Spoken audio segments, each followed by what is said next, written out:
पुरानी चुड़ैल कस्बे के पास टूटी फूटी गार में रह रही थी। एक हादसे में लोगों की मार से बचने के लिए यहाँ छुप कर रह रही थी, इसलिए अब वो इंसानी नजरों में नहीं पड़ना चाहती थी। ठंड हो या गर्मी हो या बरसात, वो तभी गार से बाहर आती जब उसे लगता कि इंसानी लोग उस वक्त अपने घर में ही होंगे। उसी बीच वो गुफा से निकलकर अपने जरूरी काम कर लेती। यही उसकी जिंदगी गुजर रही थी। जैसे ही ठंड आती, उसकी एक मुसीबत बढ़ जाती, जो थी नहाने वाली। उसे ठंडे पानी से बहुत डर लगता था।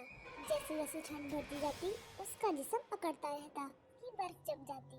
वैसे तो वो रोज सुबह 3 बजे उठकर पास वाले कुएं पे जाके नहा लिया करती, और इससे पहले कि कोई इंसान वहाँ आए, वो झटपट नहाकर अपनी गार में आ जाती। पर क्योंकि अब सर्दी आ गई थी, तो उसके लिए मुसीबत आ गई थी। रोज की तरह आज भी सुबह 3 बजे चुड़ैल कुएं पर नहाने जाती है।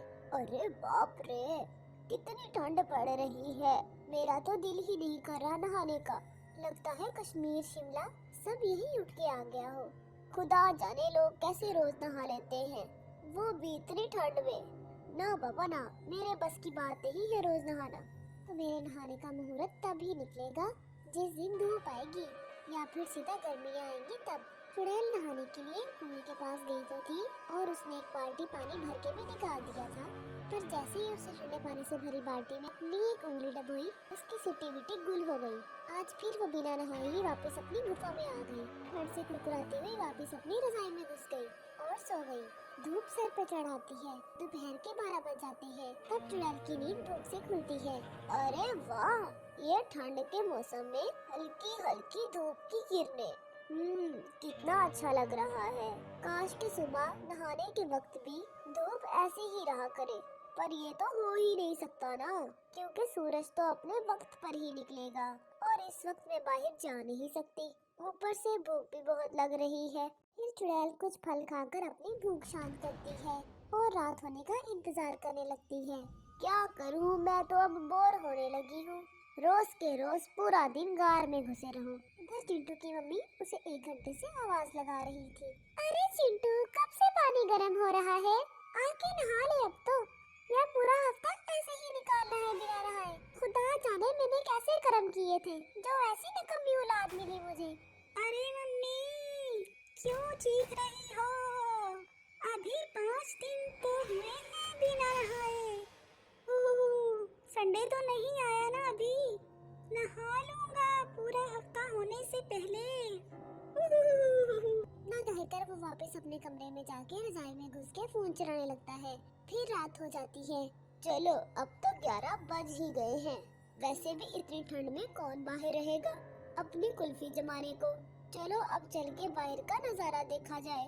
भूख भी तो मिटानी है अपनी, वरना कल पूरा दिन गार में रहना पड़ेगा।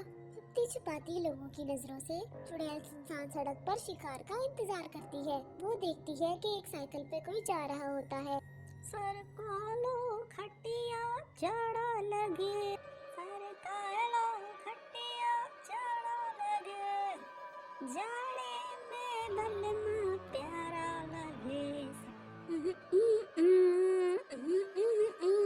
ओहो, खटिया सड़कानी है, चल आजा सरकाते हैं खटिया दोनों साथ में। ये कहकर वो साइकिल वाले के छितरे छितड़े कर देती है और उसका सारा खून पी जाती है और उसका मांस खाकर अपनी भूख मिटाती है। कुछ तो गर्माहट आई और पेट भी भर गया। अब यहाँ ज्यादा देर रुकना सही नहीं, किसी ने देख लिया तो लेने के देने पड़ जाएंगे। फौरन वहाँ से चुड़ैल रफू चक्कर हो जाती है। फिर सुबह के 3 बजते हैं और चुड़ैल जैसे तैसे हिम्मत करके कुएं पर नहाने जाती है। पर ठंडे ठंडे पानी को छूते ही उसका इरादा फिर बदल जाता है और वो बिना नहाए फिर से वापस आ जाती है। इसी तरह 1 महीना निकल गया। अरे अरे, इतनी खुजली क्यों हो रही है मुझे? ऐसा तो मैंने कुछ नहीं खाया जिससे मुझे एलर्जी हो जाए। कहीं ऐसा तो नहीं मैंने किसी खुजले वाले इंसान को अपना शिकार बना लिया हो, उसके खून की वजह से मुझे खुजली की एलर्जी हो गई हो। नहीं नहीं, ऐसे में मैं कहाँ जाऊंगी? डॉक्टर पर जा नहीं सकती और दवाई मुझे पता नहीं है। क्या करूँ? हाय राम, खारिश कर कर की हालत खराब हुई जा रही है। 1 महीना हो गया था चुड़ैल को बिना नहाए, जिसकी वजह से उसके पूरे जिस्म पर खारिश होने लगती है। पर चुड़ैल को अंदाजा ही नहीं था कि ना नहाने की वजह से उसके जिस्म पर गंदगी से खारिश हो रही है। इधर कुएं के पास वाले घर में ममता और लाला खाना खा रहे थे। तभी ममता नाक सुकड़ते हुए बोलती है, अरे आपको भी क्या बदबू आ रही है या मुझे ही आ रही है सिर्फ? बदबू? कैसी बदबू? मुझे तो नहीं आ रही। ठंड का बहाना बनाकर हफ्तों नहीं नहाते। उसे तो वैसे भी आदत हो जाती है गंदी बदबू की। तुम्हारे नाक को तो वैसे ही आदत रहती है सर्दी में इस बदबू की। बकवास बंद करो और चुपचाप खाना खाओ और सो जाओ। मुझे सुबह ऑफिस भी जाना है। और ये क्या रोज रोज नहाना नहाना लगाए रखती हो? ये परफ्यूम डियो हम जैसों के लिए ही कंपनी बनाती है, वरना बताओ इन्हें कोई क्यों खरीदेगा? बोलो बोलो, हम जैसे लोग ही इनको रोजगार देते हैं। देखा जाए तो जाके दुकान वाले से पूछना, सर्दी में उसकी दुकान से कितने परफ्यूम और डियो बिकते हैं। बड़ी आई नहाने का पाठ पढ़ाने वाली। नोक झोंक के बाद दोनों जाके सो जाते हैं। यहाँ रोज की तरह चुड़ैल अपना शिकार करने सड़क पर जाती है। जो बकरा फंसता उसका खून पीकर कुएं पे नहाने चली जाती है। पर महीने भर ना नहाने की वजह से जहाँ जहाँ से वो गुजरती हर जगह बुरी बदबू फैली जा रही थी, जिसकी वजह से लोगों की नींद खुलने लगती है। लगता है गंदी बदबू चिंटू के कमरे से आ रही है। इस घर में वही है मलच्छी जिसको नहाने में मौत पड़ती है। अभी पूल पार्टी करने का बोल दो तो नहाने में कोई मसला नहीं होगा उसको। और यहाँ बदबू की वजह से ममता भी परेशान होकर उठ जाती है आधी रात को ही और सूंघ सूंघ कर देखने लगती है ये भयंकर बदबू कहाँ से आ रही है। ये सड़े चूहे जैसी बदबू कहाँ से आ रही है? वो लाला को देखती है और उसे सूंघने लगती है। लगता है ये लाला जी से ही बदबू आ रही होगी। यही तो नहीं नहाते हैं हफ्तों तक। जब कीड़े पड़ेंगे तभी समझ आएगा इनको। मैं तो इस जहन्नुम में नहीं सो सकती। इधर चुड़ैल रोज की तरह कुएं से पानी निकालती है और उसे छू कर देखती है। अरे बाप रे, लगता है जैसे जिस्म में करंट दौड़ गया। कितना बर्फीला पानी है। अरे नहीं नहीं, मैं नहीं नहा सकती इस बर्फीले पानी से। मैं ऐसे ही सही हूँ। अब तो जब गर्मियाँ आएंगी तभी नहाऊंगी। और तो फिर से बिना नहाए ही वापस आ जाती है। अरे मरी रे मरी, क्या करूँ, कहाँ जाऊँ? इस खुजली से कैसे छुटकारा पाऊँ? ना ठीक से सो पाती हूँ ना शिकार खा पाती हूँ।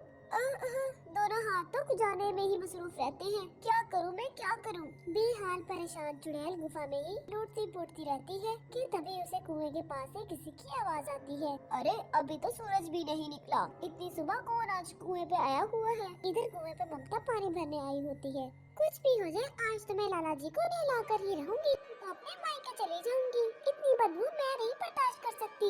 आज मैं पहले ही पानी गर्म करने वाली रॉड लगा दूंगी और उनके नहाने से पहले ही गर्म पानी वहाँ रख दूंगी। फिर देखती हूँ आज कैसे नहीं नहाते। पानी गर्म करने की रॉड, ये क्या होता है?